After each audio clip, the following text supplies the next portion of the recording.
32 নম্বরের একটা ভাঙা বাড়ি একেবারে বুলডোজার লাগিয়ে আজ থেকে কয়েক মাস আগে সম্ভবত জানুয়ারিতে একদম ভেঙে গুড়িয়ে একটা বড় অংশ ভেঙে ফেলা হয়েছে। সেটাকে সবসময় পুলিশ পাহারা দিয়ে রাখা হয়, মানলাম।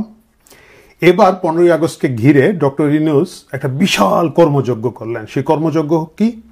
তিনি তার প্রেস সচিব, আপনারা যাকে ডাস্টবিন শফিক বলে বলেন, এটা বলা উচিত না, উনি ভদ্রলোক, বাট যাই হোক, সেই ডাস্টবিন শফিকের ডাস্টবিনের মুখ খুলে দিলেন এবং তিনি বললেন যে এইবার কেউ 15ই আগস্ট যদি করছস পিডায়া, একদম মানে পিডায়া বলেন না, উনি তো ভদ্রভাবে বলেন, সুশীল ভাষায় বললেন আর কি, এটাকে প্রতিরোধ করা হবে। গুড, তাহলে তো আর কিছুই হবে না। এমনিতে আওয়ামী লীগের লোকজন, ওরা ভাই পলাতক, বাড়িঘরে নাই, ওরা আবার কিসের এখানের মধ্যে ফুল দিতে যাবে? All good.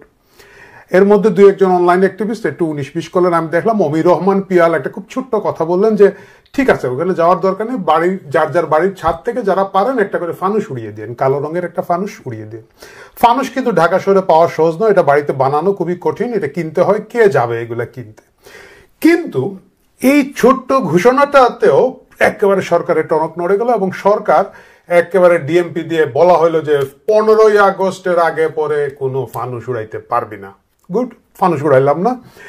তারপরে ওদের সন্দেহ ছিল এবং হেলিকপ্টার দিয়ে ঢাকা শহরের আকাশের বিভিন্ন জায়গায় স্ক্যান করা হচ্ছে যে যদি কারো ছাদের থেকে একটা ফানুস উঠিয়ে ফেলে। এইভাবে 15ই আগস্টকে 32 নম্বরকে ঘেরাও করে রাখার এবং এটাকে প্রোটেক্ট করার সকল ধরনের ব্যবস্থা তারা নিলেন। সেই ব্যবস্থার শেষ কি? শেষ হচ্ছে যে আমাদের জনতার মেয়র বেচারাকে হয়তো আবার বলছে যে তোকে চেয়ার দিব না, সেই বুলডোজারের সাপ্লায়ার জনতার মেয়রের লোকজনকে পাঠানো হলো, তারা গিয়ে ওখানের মধ্যে ভাড়া কাটলো। মানে স্পেসিফিক, এটা কিন্তু আসলে এর আগে 32 নম্বর ভাঙাটা ছিল এনসিপির এজেন্ডা বা তাদের যে জামাতিদের এজেন্ডা, কিন্তু বিএনপি এইবার এটার মধ্যে কি ঢুকে পড়লো।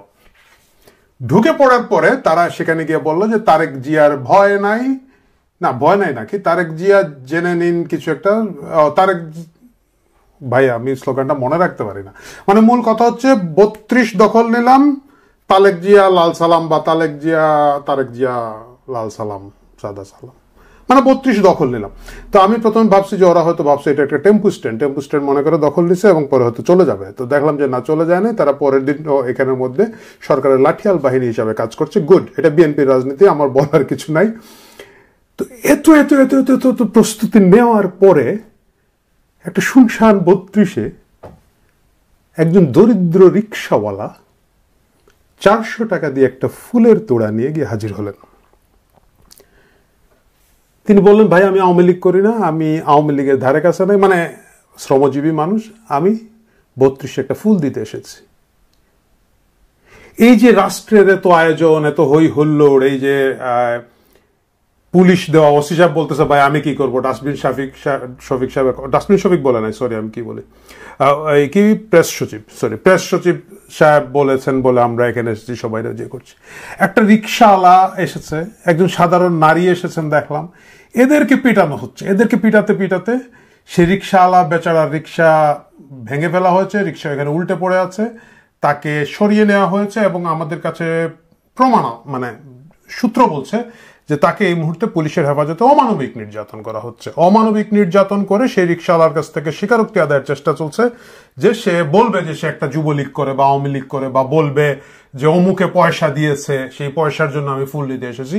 এটা নাটক করার জন্য একটা অমানবিক নির্যাতন তাকে করা হচ্ছে বলে সোশ্যাল মিডিয়ায় ভেসে বেড়াচ্ছে এবং যারা বলছেন তাদের সূত্র এবং কথাকে আমি মোটামুটি বিশ্বাস করি।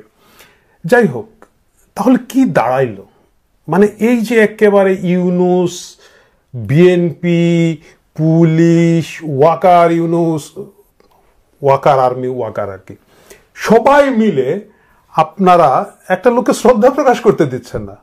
পার্সোনালি আমি মনে করেন, আমি ব্যক্তিগতভাবে এই ধরনের কোনো নেতার মাজারে, বাড়িতে, এখানে শ্রদ্ধা প্রকাশ কখনোই করি নাই। করার বিষয়ে কেউ করতে চাইলেও আমি না করি না, না করতে চাইলেও আমার কোনো আপত্তি নাই। এটা হচ্ছে যার যার নিজের ইচ্ছা, আকাঙ্ক্ষা, নিজের শ্রদ্ধা প্রকাশের এক একটা ভঙ্গি। এটাকে কেন আপনাদেরকে গায়ের জোরে আটকাতে হবে? এবং সেই গায়ের জোরে আটকাতে গিয়ে সর্বনাশটা যেটা করলেন আপনারা, সেটা হচ্ছে যে আপনি যদি ফেসবুকে দেখেন, আমি জানি না আমার দর্শক যাদের অনেক কানেক্টিভিটি আছে, আমাদের মতো যাদের 1 লাখ 1.5 লাখের লোকের সাথে ফেসবুকে কানেক্টিভিটি আছে, আপনি দেখবেন প্রচুর লোক প্রোফাইল কালো করেছেন অথবা বঙ্গবন্ধুর প্রয়াণ দিবসে এবং এই 15ই আগস্টকে ঘিরে অনেকগুলো কবিতা, অনেকগুলো শোক প্রকাশ করে স্ট্যাটাস লেখা দিয়েছেন, এবং আমাদের অনেক বড় বড় শিল্পী এই মুহূর্তে ধরেন বাংলাদেশে যাকে মেগাস্টার বলা হয়, শাকিব খান, চলচ্চিত্রের মানে একতরফা নায়ক, এটা তো কোনো সন্দেহ নাই, তিনি পর্যন্ত বঙ্গবন্ধুকে শ্রদ্ধা জানিয়ে ফেসবুকে দিয়েছেন, জয়া আহসান দিয়েছেন, দেখলাম অসংখ্য শিল্পী সাহিত্যিকটা দিয়েছেন। এই এদেরকে এখন আবার দোষর বলে পেটানোর জন্য আবার দেখলাম যে ইউনূস বাহিনী খুঁজতেছে, কালকে বোধহয় আবার এটা এদের বিরুদ্ধে মিছিল, ঝাড়ু মিছিল এসব করবে টরবে আর কি। এসব করে কি আপনারা লোকজনকে আটকাইতে পারবেন?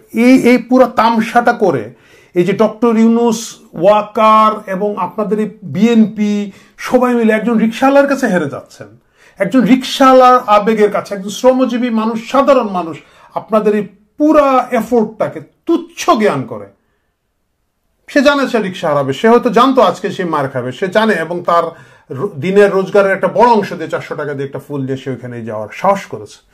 এই যে মানুষের ভয় ভেঙে দিচ্ছেন, এই যে ফেসবুকে ইভেন গতবার যাদেরকে আমরা লালবদর বলি, আমি অনেক লালবদরকে দেখলাম যে যারা শেখ হাসিনাকে পছন্দ করেন না, এখনো করেন না, আওয়ামী লীগকে পছন্দ করেন না, আওয়ামী লীগের এই ক্রিমিনাল গ্যাংটাকে পছন্দ করেন না, মানে আমি সহ, মানে করেন না, কিন্তু এরাও কিন্তু বঙ্গবন্ধুকে স্বীকার করছেন, বঙ্গবন্ধুকে অ্যাকনোলেজ করছেন, বঙ্গবন্ধুকে শ্রদ্ধা জানাচ্ছেন। রাষ্ট্র যখন বাড়াবাড়ি করে, রাষ্ট্র যে পক্ষেই করুক, কাউকে শ্রদ্ধা জানানোর জন্য যখন জোরাজুরি করে এবং শ্রদ্ধা না জানানোর জন্য যখন মাস্তানি করে, এর প্রতিক্রিয়া হয় ভয়াবহ।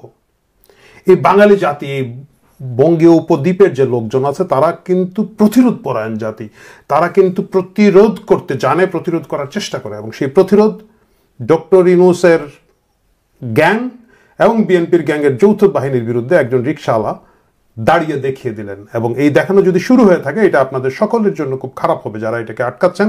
কেন খারাপ হবে সেটা আপনারা জানবেন যে ডক্টর ইউনূসের একজন সূর্য সৈনিক আছে, ওইটার নাম আমি জানি না, একটা ফাজিল টাইপের লোক, খুব বেশভূষা নিয়ে চলে এবং সিজনাল, সে খুব লাফালাফি করে। সে গতবার বলেছিল, গতবার না, যখন 32 নম্বর ভাঙা হয়, যে তাকে ফেরেশতারা এসে এটা ভাঙতে সাহায্য করছেন এবং একটা বাড়ি দিলে 10টা নেকি পাওয়া যাবে 32 নম্বরে, এটা তাকে স্বপ্নে কে যেন বলেছেন, পাগলা সিদ্দিক বা কিছু একটা। সেই সিদ্দিক ডক্টর ইউনূসের বাহিনীর নয়নের মণি, তাকে আজকে আবার দেখলাম বিএনপির লোকজনই ধাওয়া দিচ্ছে, দৌড়াচ্ছে। সিদ্দিকের নিরাপত্তা নাই, মানে তার বিরুদ্ধে, তারকে তো কোনো পুলিশ প্রোটেকশন দেওয়া হয় না, কোনো সেনাবাহিনী প্রোটেকশন দেওয়া হয় না। সে কিন্তু 32 ভাঙার 5 মাসের মাথায় 32 নম্বরের সামনে থেকে দৌড় খাওয়া শুরু করেছে। ভাগ্যের বিধান না যায় খণ্ডন, নাকি ভাগ্যের লিখন না যায় খণ্ডন। আপনাদের যাদের সেনাবাহিনী পাহারা আছে, আপনাদের যাদের পুলিশ বাহিনী পাহারা আছে, আপনারা যারা ব্যক্তিগত অস্ত্র নিয়ে রাত্রে ঘোরাফেরা করেন, লাইসেন্স করা অস্ত্র, এই নিরাপত্তা জাল কতদিন থাকবে? সিদ্দিককে দেখে শিখুন। সিদ্দিক 32 নম্বরের বিরুদ্ধে দাঁড়িয়ে 32 মাস টিকতে পারে নাই, বেচারা ধাওয়া খাচ্ছে।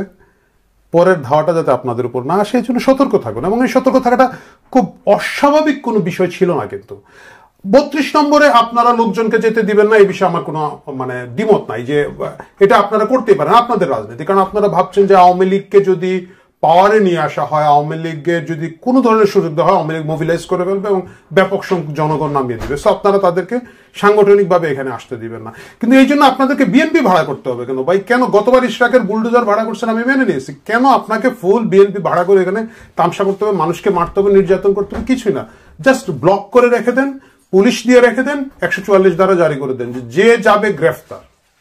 আপনারা সেটা করেন নাই। আপনারা 32 নম্বরের সামনে ডিজে পার্টি করছেন, ওইখানে সানি লিওনের গান দিচ্ছেন এবং সেই গানের তালে তালে আপনারা নাচতেছেন। যৌদিন জায়গা ওদিন আয়েগা, যে যা করে রাখে সেটা ফেরত আসে। সকলের শুভবুদ্ধির উদয় হোক। প্রিয় দর্শক, আগামীতে কথা হবে অন্য কোনো প্রসঙ্গ নিয়ে। ভালো থাকুন।